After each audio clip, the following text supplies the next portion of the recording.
Toujours sur le plateau TV GERCOP Média, sur le Rhin. Le Rhin, c'est international, c'est pas uniquement français, c'est européen, c'est intermondial. Et on a avec nous un ancien président de la FIAPSI Monde, donc en 2019 et 2020. Walid Moussa, bonjour. Bonjour. Donc la FIAPSI, il faut le redire, c'est la Fédération internationale en gros des agents immobiliers. Non, des professions immobilières. Des professions immobilières. Donc tu as sillonné le monde, tu connais parfaitement l'immobilier dans le monde entier. Tu as aussi une casquette, on va dire, méditerranéenne, c'est pour ça que j'en parlais, c'est que tu fédères aussi, tu essayes de fédérer les agents immobiliers. Ben, on essaye surtout maintenant, disons, de relier les agents immobiliers pour pouvoir, autant que possible, les informer chacun de ces nouveautés, comment faire plus de business, comment faire plus de réglementation positive, d'apprendre qu'on apprend, chaque pays apprend de l'autre, comment les agents ont pu se développer, se réglementer, et en même temps faire du networking, parce que les pays méditerranéens peuvent faire du business ensemble, et c'est très intéressant de voir comment on peut relier ces agents de travailler ensemble. Alors tu es libanais, tu travailles au Liban, tu es dans l'immobilier depuis très longtemps. Tu as toujours fait que de l'immobilier? Oui, je n'ai fait que de l'immobilier. Je suis président des agents et consultants immobiliers au Liban, RIL. Et je travaille, j'ai mes boîtes au Liban, mais en même temps aussi au niveau professionnel, j'ai plusieurs casquettes. Je suis promoteur dans plusieurs villes européennes. J'ai deux immeubles en construction.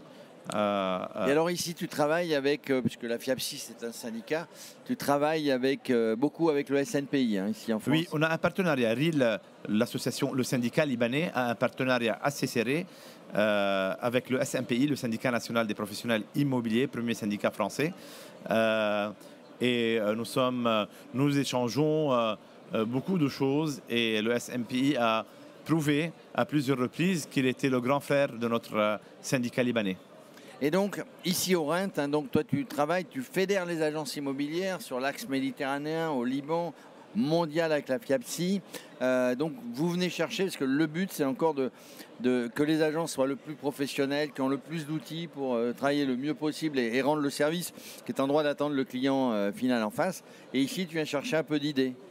Oui, bien sûr. Là, dans ce salon-là, je suis en train de voir toutes les nouvelles solutions qui ont été créées dans les dernières années pour aider les agents, les professionnels à améliorer leur travail, à faire plus de business, à ne pas perdre du temps, à essayer de se concentrer sur les ventes plutôt que d'aller dans l'administratif, parce que là, on voit beaucoup de solutions et de plateformes qui aident les agents à ne pas perdre du temps, mais à travailler, à se concentrer sur les ventes.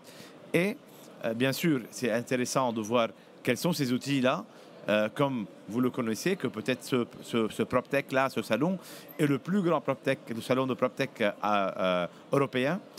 Et en voyant qu'est-ce qu'il y a comme expérience, comme solution, là, on essaye aussi de le diffuser à tous nos, disons, à notre network méditerranéen. Diffuser la bonne parole. Est-ce que, entre les différents pays, il y a des pays, on va dire, méditerranéens, européens, des pays anglo-saxons. Est-ce que avec ton expérience de président, passe-président FIAPSI, est-ce qu'on fait de l'immobilier de la même manière partout dans le monde? Non, ça c'est intéressant. Cette question est intéressante parce que là, on est en train de préparer un cours sur l'immobilier international qui va être donné en France pour un peu distinguer la façon dont on exerce les professions immobilières. Dans les transactions, disons, la tranche commune est pareille, mais ensuite, la procédure... oui, la procédure, le juridique est différent. Le juridique, le droit anglo-saxon n'est pas le même exactement. Que le droit français. Même les frais d'agent immobilier sont différents. Il y a des pays où on ne prend pas un notaire, on peut faire une transaction avec un avocat. Exact. Et il y a des pays où on prend de l'acheteur et du vendeur en tant que frais. Et il y a des pays où on prend seulement d'un côté. Donc du coup, on va chercher... ton rôle aussi, c'est d'aller chercher les bonnes idées, voir ce qui réussit, ce qui marche dans certains pays, et de le diffuser à d'autres. Moi, j'aimerais bien aussi unifier la façon dont on travaille, parce que ça va être beaucoup plus facile. Dans un monde qui est unifié dans la technologie, tout est unifié maintenant. Essayez aussi d'unifier la façon dont on travaille l'immobilier et ça sera plus facile pour les agents de faire des transactions internationales, non pas seulement locales. Oui, parce qu'il y a de plus en plus de transactions internationales. Je veux dire, un Américain va venir acheter en France ou en Italie ou au Liban. Donc il y a une vraie demande. Oui, le monde est devenu petit dans tout le sens du mot. Et parce que les gens, il y a 30 ans, c'était différent. Maintenant, tout le monde n'a pas de problème à voyager, à avoir une seconde maison en Europe, en Afrique, aux États-Unis. Maintenant, vous voyez avec ce qui se passe entre l'euro et le dollar, et il y a beaucoup d'Américains qui viennent là, ils veulent acheter, ils veulent utiliser l'argent. On en parlait avec les gens du MLS, que tu connais, le MLS, Bien sûr. partage, qui sont au Canada, qui sont aux États-Unis, et qui disaient, là, il y a plein d'Américains avec la chute de l'euro par rapport au dollar.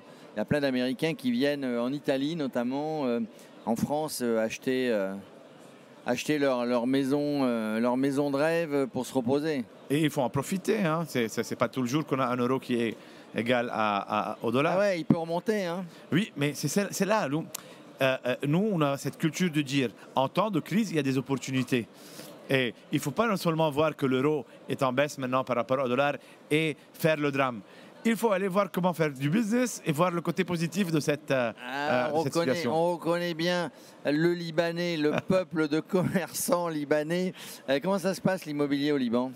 L'immobilier au Liban a toujours prouvé une résistance à toutes les épreuves qui se passent. Et Dieu sait s'il y a eu des épreuves pour le Liban. Oui, maintenant par exemple, pendant la crise économique qui s'est passée les deux dernières années, l'immobilier était le refuge des gens pour faire sortir leur argent bloqué dans les banques et acheter de l'immobilier. Ils ont fait refuge à l'immobilier. Alors le Liban est un pays qui est assez petit et un immobilier assez restreint avec une diaspora énorme qui veut toujours revenir au pays et se prouver. S'acheter un appartement, une maison. Exactement. Dans le village, dans la ville, ça dépend. Mais l'immobilier a toujours prouvé une voilà, ça se porte rigidité. bien. Il n'y a pas, même en temps de crise, et encore je disais tout à l'heure, le Liban a souvent été en crise malheureusement, mais en tout cas au niveau de l'immobilier, ça se maintient.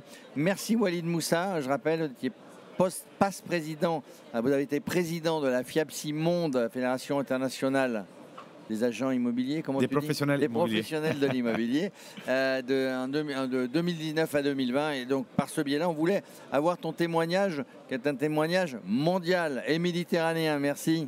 Merci à vous. À bientôt.